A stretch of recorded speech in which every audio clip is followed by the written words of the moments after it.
Bonjour et bienvenue à toutes et à tous pour une toute nouvelle vidéo. Aujourd'hui, nous allons parler du Paris Saint-Germain. Alors, le Paris Saint-Germain qui est en pleine débandade en ce moment, qui est sur la pente clairement descendante, hein, et tu peux pas faire pire, t'es au fond de la machine. Suite à son élimination face au Real Madrid, comme vous le savez tous, l'élimination a fait grand bruit, etc. La nouvelle remontada.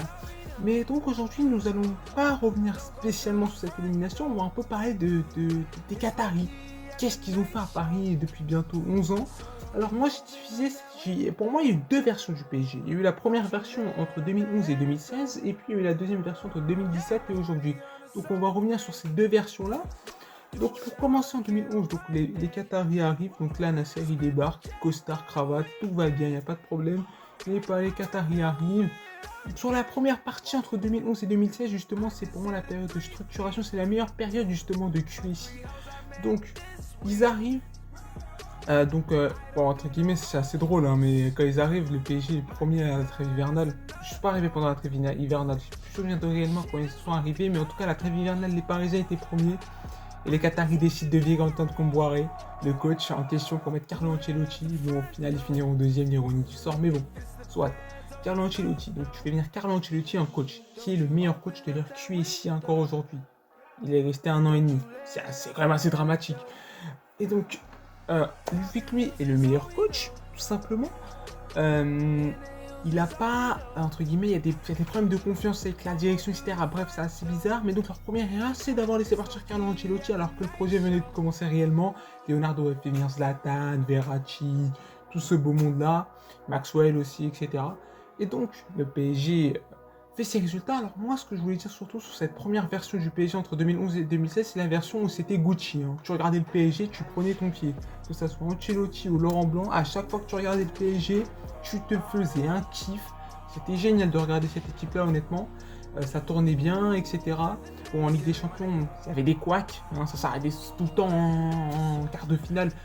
Mais quand même, malgré tout, ça faisait du jeu, quoi. Ça faisait du jeu, on s'ennuyait pas, on prenait du plaisir à regarder ce PSG-là. Niveau des couacs aussi, on parlera pas de Serge Aurier, évidemment, hein, et de cette fameuse vidéo Pépiscope. Malheureusement, qui a, entre guillemets, détruit la carrière de Aurier, qui était pour moi prédestiné à une très grande carrière de latéral droit, mais bon, soit, nous allons pas revenir sur ce sujet-là. Et donc, on prenait du plaisir, etc. Malheureusement, bon, ça s'arrête souvent en quart de finale, et je pense que là, en 2016, c'est la goutte d'eau de trop. La 2016. Alors que 2016, honnêtement, pendant cette période, t'as des cadres, je veux dire, Zlatan, etc. Bref, c'était incroyable. Mais donc, 2016, il y a la cassure lors de ce quart de finale contre Manchester City, ce 3-5-2 de Laurent Blanc, qui lui aura coûté son job. Et je pense que vraiment, au Qatar, on a été traumatisé après ça. Ça a été le premier traumatisme, ça a été ça. Bon, il y avait aussi Chelsea, mais bon, ouais, oui, voilà. Mais vraiment, ce 3-5-2, je pense, parce que c'est l'année où le PSG est vraiment le plus fort. Vraiment, 2016, le PSG est incroyable. Et donc, on vire Laurent Blanc et là on rentre dans cette période entre 2017 et aujourd'hui. Donc là c'est n'importe quoi. Donc là déjà niveau du jeu, oublie, il n'y a plus de jeu. On ne prend plus aucun plaisir à regarder le PSG. Honnêtement moi je ne prends plus aucun plaisir à regarder cette équipe depuis 2017.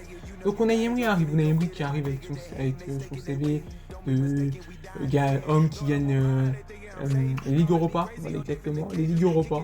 Alors ouais, le problème c'est que ce n'est pas au niveau que le PSG Dream Bigger veut atteindre. Dream Bigger, on veut la Ligue des Champions, tout simplement. On ne veut pas la Ligue Europa, on s'encarre les fesses pour rester poli, carrément. Mais c'est ça, mais ils s'en foutent de la Ligue Europa. Eux, ils veulent la Ligue des Champions, donc il faut un coach de ce standing. Malheureusement, Naomi n'a pas été l'homme de la situation, et donc il y en a cette saison-là où ils ne gagnent même pas la Ligue 1.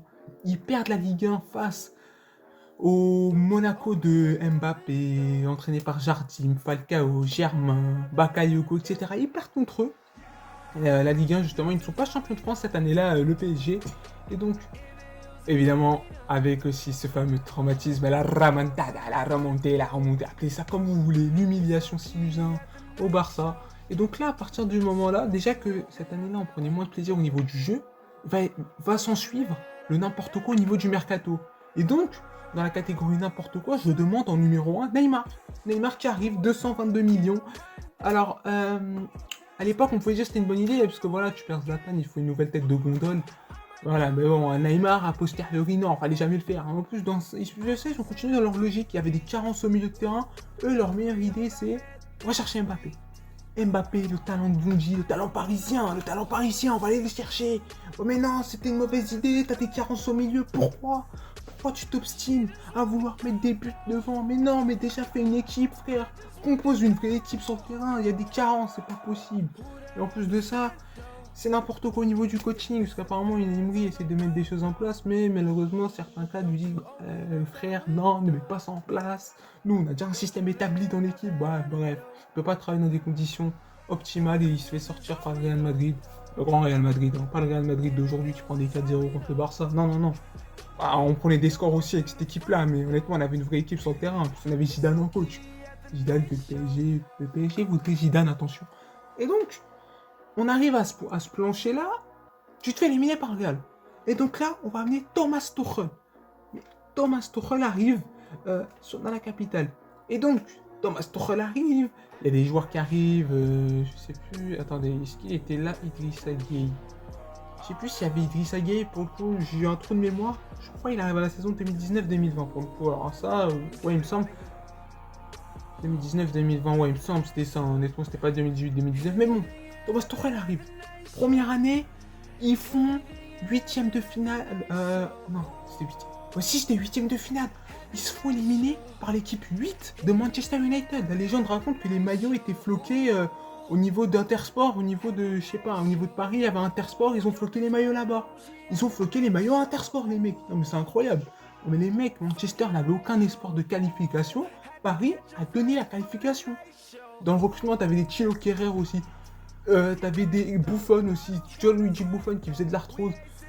Les mecs se sont fait éliminer par un truc, c'était impossible pour se faire éliminer, c'était impossible. Tu ne peux pas te faire éliminer par cette équipe. Même encore aujourd'hui, je ne sais même pas comment tu te fais éliminer par ce Manchester. Manchester là qui est quand même assez... Ils sont gays à un moment donné. Merci Serge de cette expression, mais ils sont gays, faut le dire. Et donc, le mercato qui suit, tu vas chercher qui? Donc là, c'est là où il y a Gay qui vient. Tu vas chercher Icardi. Icardi 70 000 patates. Oh mon dieu. Icardi, il a plus fait de selfies Instagram, puis il a marqué de buts au PSG. Et ça, c'est assez effrayant. Ça. Sur le terrain, c'est un scandale, Icardi. Icardi, il ne court pas. Même si, il faut quand même le souligner, Icardi fait 6 bons premiers mots au PSG. Je me rappelle, il était bon et tout, mais bon, après, post-Covid, Icardi, il est parti au barbecue, il n'est plus jamais revenu du barbecue, il était là, il se faisait des côtelettes d'agneau, il se faisait des loups, toutes les côtelettes du monde. Et donc, tu viens en Final 8. Donc là, c'est là où tu fais la finale, etc. On ne prenait pas autant de, autant de plaisir que ça, et entre guillemets, faut aussi se rappeler notamment sur cette parcours-là. Ton parcours, honnêtement, si le PSG faisait pas finale, c'était une honte. Tu ne pouvais pas perdre contre l'Atalanta, Leipzig. En plus, faut se rappeler que les mecs, au tour d'avant, ils portent leur couille pour la première fois depuis le match face à Chelsea. En 8ème, où ils vont sortir les Blues à Stamford Bridge, la première fois qu'ils portent leur couille en Ligue des Champions, et ils vont sortir Dortmund. Parce qu'à l'aller, Erling Haaland fait un massacre. Quand je vous dis, c'était n'importe quoi. Et donc, ils portent leur cojones, et ils vont se qualifier contre Dortmund au retour. Ce qui est quand même assez... Ce qui était génial pour le coup. Mais donc voilà, on arrive à ce point-là, et donc l'année d'après, on vient Dream Bigger. On sait pas ce qu'on va faire, mais tranquille, on laisse partir Thiago Silva, toute la clique, etc. Et donc on arrive, on est en décembre, je crois. On vire Thomas Tuchel. Thomas Tuchel est viré. Déjà, tu commences à regarder le dossier et tu te dis, Thomas Tuchel s'est fait virer. Bon, pourquoi pas, j'ai envie de te dire. Et dans le même temps, faut se rappeler que Frank Lampard a été viré de Chelsea. Chelsea récupère Thomas Tuchel et Thomas Tuchel gagne une Ligue des Champions. Et oui, pendant ce temps-là, toi tu as qui? Mauricio Pochettino, qui en a rien à foutre de son job. Je pense pas qu'il en a rien à foutre de son job à proprement parler, mais je sais pas ce qu'il fout depuis qu'il est là. Moi, honnêtement, je regarde Mauricio Pochettino, c'est pas le mec que j'ai vu à Tottenham. C'est plus un mec qui est là, un dilettante, il est là parce qu'il faut être là. C'est comme sur FUT. Quand sur FUT, on ajoute une carte de coach. C'est la même chose, Thomas Tuchel, Mauricio Pochettino. Il est là parce qu'il faut rajouter un collectif. Et il est là pour ça, tout simplement. Donc, je sais pas ce qu'il fait d'autre. Et donc, tu as ces histoires, etc. Dans le même temps, au niveau management, c'est n'importe quoi. C'est folklore total. Tu vas pas prolonger Mbappé, c'est quasiment mort. Ensuite, attendez. Donc là, tu fais demi-finale, etc. Tu fais un bon parcours. Tu te fais éliminer par City, le grand City Guardiola qui perd en finale. Et donc là, tu recrutes qui? Messi, Lionel Messi, la Pulga de Barcelone, qui arrive dans la capitale parisienne. Et là, tout le monde dit Dream Bigger. Les mecs qui tiennent en otage Mbappé, mais tranquille, Dream Bigger. Non, mais c'était n'importe quoi. Non, mais pourquoi Messi? Enfin, Messi, t'avais pas besoin de Messi. C'est une phrase de ouf, t'avais pas besoin de Messi. Mais bon, ils sont allés chercher Messi, Dream Bigger. Et donc là, on arrive en folklore. Là, cette année, ça marche pas, etc. Mais comment? Mais c'est normal, ça marche pas. Ce mec-là, il a joué la Copa. Il a fait une pause de la Copa à son premier entraînement au PSG. Il se faisait des barbecues avec Icardi. Il n'est pas revenu aussi gros qu'Icardi, entre guillemets, mais n'importe quoi. C'est n'importe quoi. Le nouveau managériel, quand je vous dis que c'est n'importe quoi aussi. Enfin, je veux dire, dans le sens pour Messi, comment tu vas attendre des résultats concrets? Il n'a pas eu réellement de travail foncier, il n'a pas travaillé auparavant. Donc voilà, Messi, il n'a pas de travail. Messi, il n'a pas travaillé de l'été.